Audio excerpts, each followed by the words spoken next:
Was making a tripod out of books a good idea? Nope. But we're gonna do it anyway. Do I need a drink? I don't know. I feel like I need a drink.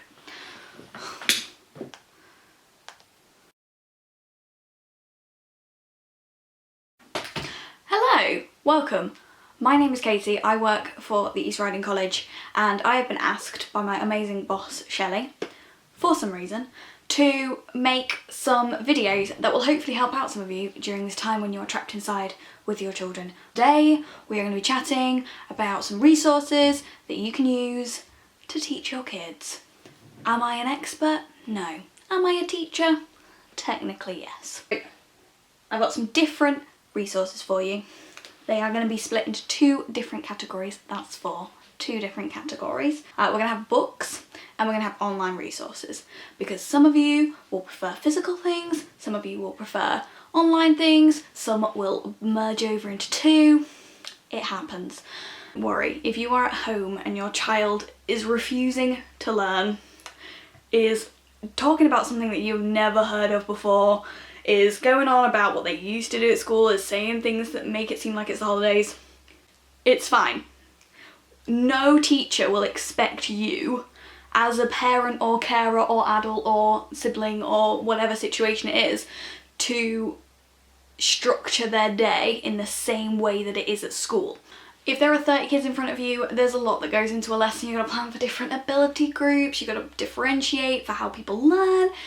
But the fun thing is, at home you will know your child more than anybody. You will be able to now see the part of them that is their brain development and is their kind of how they would grow. You know, some people are like visual learners, some people like concepts and ideas, some like really methodical thinking, and you're gonna figure it out for your kid. So I've got a series of resources that, as a kind of trainee teacher about to go into NQT, that I can give you that massively helped me coming into this year. Things that my teachers have used, things that have been recommended to me by teachers who have been teaching for like 10 years, 20 years, 5 years. This break, this unexpected quarantine, is the perfect time for your child to learn in a really practical, hands-on way, in where you can both just have fun with it. These are also going to help you know the subject knowledge and how to do it with them, because they will know this stuff and they can probably help you, and there is no shame in that because kids are smart, like really smart. Let's start with the books. First book is going to be one that every single teacher will have, whether they have the downloaded version online or they have a physical copy like I do, and that is the National Curriculum and Teacher Standards. This copy is available online. You can buy a physical copy. It's lovely. It like breaks down the different goals for the different age ranges. Some subjects are a little bit more fuzzy than others, shall we say, but some are really, really structured. So it will tell you exactly what your kids should learn. This is an example of some spag. What your kids should learn at their age group and what you should be focusing on. So number one. So number two. Number two is a book that is designed pretty much for teachers. It's pretty cool. I quite like it. It's called Pimp My Lesson. It's by Isabella Wallace and Leah Kirkman, and essentially it is creative ideas of what to do for your lesson. This book is amazing. It has things like something called snowballing, which is where you write a fact on a piece of paper, you scrunch it up into a ball, and then you have a snowball fight with it. When there's 30 kids, it's great, but if you have like a couple kids at home, your other half, your parents, your neighbours from afar, from a safe distance, can get involved. You can just throw things at each other and you can teach each other fun facts that you maybe didn't know. It's really good for things like history, geography, things like that. So, Pimp Your Lesson. It's useful. I think I got this copy off eBay for like £3, so it's not expensive, but it is useful. The next ones, these are the final books that I would recommend. I'm just gonna have a drink. And I love these. I'm gonna stress that these are my favourite. It's the Carol Vorderman Help Your Kids with English and Maths books. These are like visual guides. They help you kind of do it yourself if you don't know it. So for example, if your child is talking to you about like compound nouns and you're thinking, what's a compound noun? You can use the English one, which is this one, to find out, and it will tell you. So for example, let me show you a page. It's really cool. It's really visual. It shows you step by step how to do things. You can have a play on a piece of paper. If it goes wrong, it goes wrong. Nobody's gonna shoot you for it. Nobody's gonna find out and be like, oh, you're terrible. One thing about kids, they'll tell you. They will tell you you have got it wrong. If they know you've got it wrong, they will tell you. And if you get it wrong and it doesn't make sense at the end, then you go back through it and you check it. It's fine. So these are the books that I will recommend for you to use whilst you're at home, just for subject knowledge, for you to get some ideas about what we might do in the classroom for observation lessons and lessons where you maybe have like 4 or 5 kids. And I think everybody remembers at school the lessons where their teacher got them doing something, whether it was making a model or, you know, using food, or there's loads of things you can do to engage your child. Right. Let's move on to online resources. There are loads of online resources that you can use at the moment, and loads of them are offering free subscriptions or free use of them while everyone's in quarantine. So the first one is something called Enrich. Enrich is a website that is designed for mathematics. It's a really, really cool website. It's got loads of lesson ideas, it's got loads of activity ideas, it's got loads of activities as well where it could be a worksheet, but it could also then be translated into real life, which is what you want at the moment. So Enrich is definitely one that I would recommend at the moment. So the second website that I would use, this is another maths one. I love this one a little bit more than Enrich, and it's called the NCETM, which is like the National Mathematics Group. They are amazing. And they make some really, really cool resources.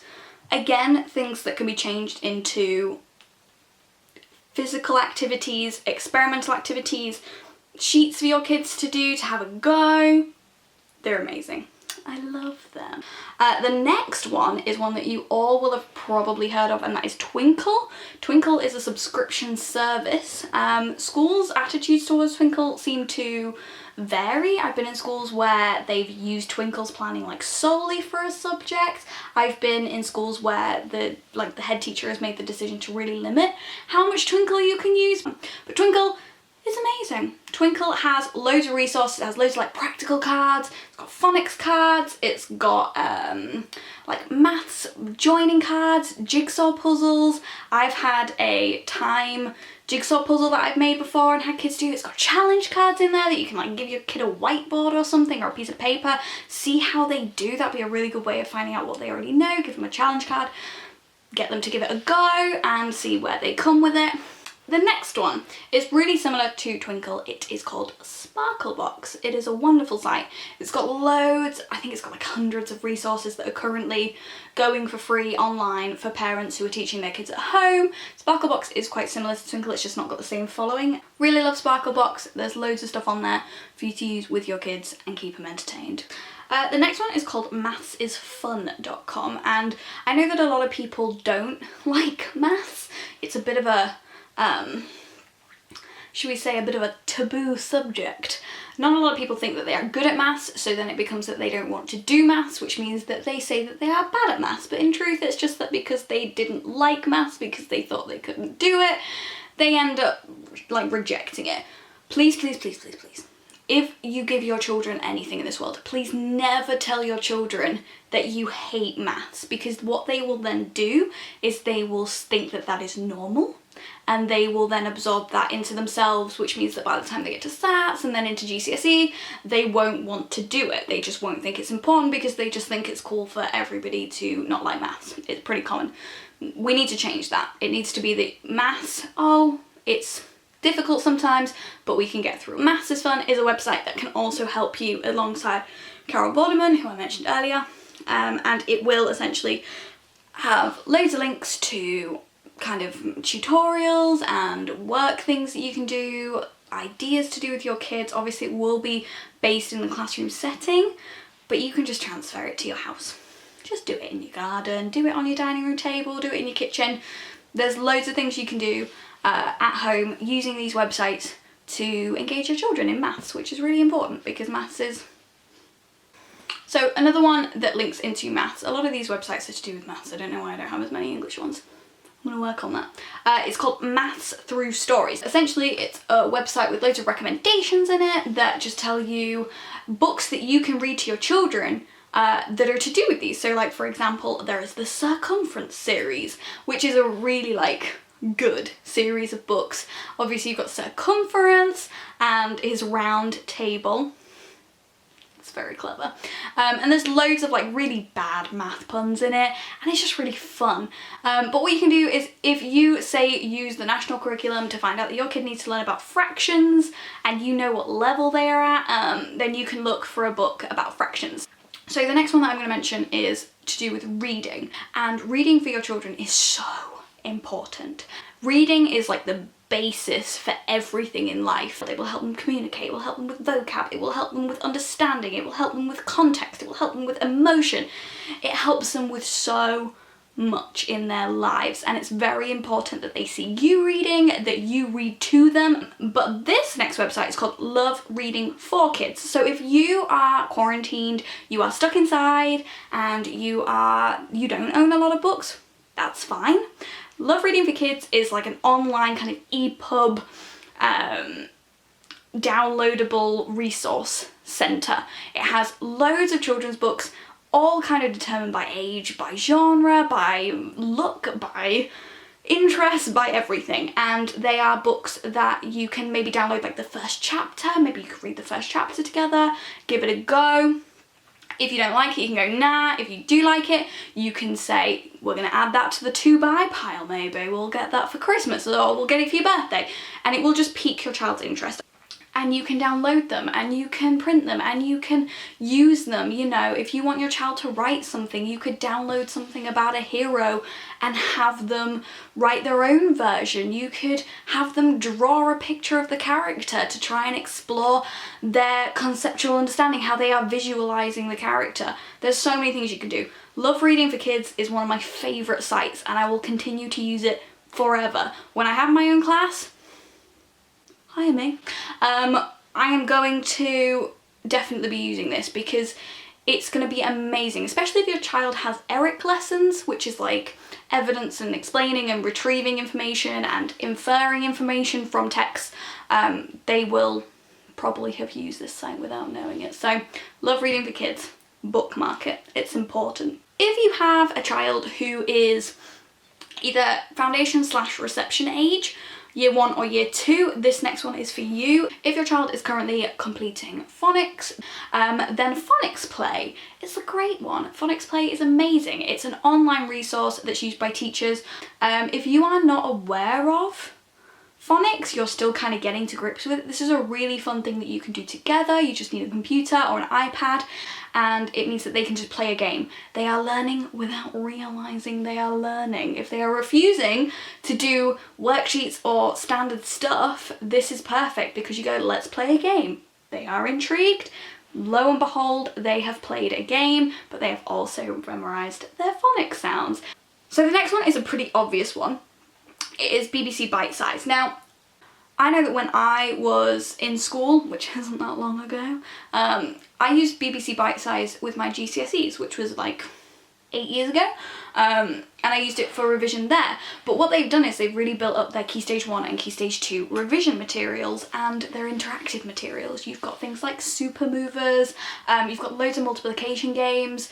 They've really built up their interactive videos and all of the resources that they've got on there. So again, it's something where you can just put it on and say, oh, do you want to watch this video about a whale? And then they, lo and behold, they are learning about a whale and they didn't even realise. So the next one is more for kind of geography. You can use it for science. I think that science and geography are quite, they're not as prevalent in websites and resources out there for parents.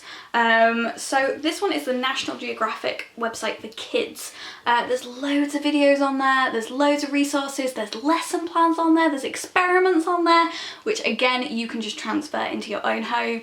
You can transfer them to the kitchen. You know, if it's a volcano, just do it out in your garden. It probably will smell for a little bit, but you can do it. So the final thing is one that we're probably all using quite a lot during this. I've been added to a lot of things for this, and that is social media. Family lockdown groups, teaching groups, where teachers who have made resources and have made them free are posting, and they are saying to you, use it.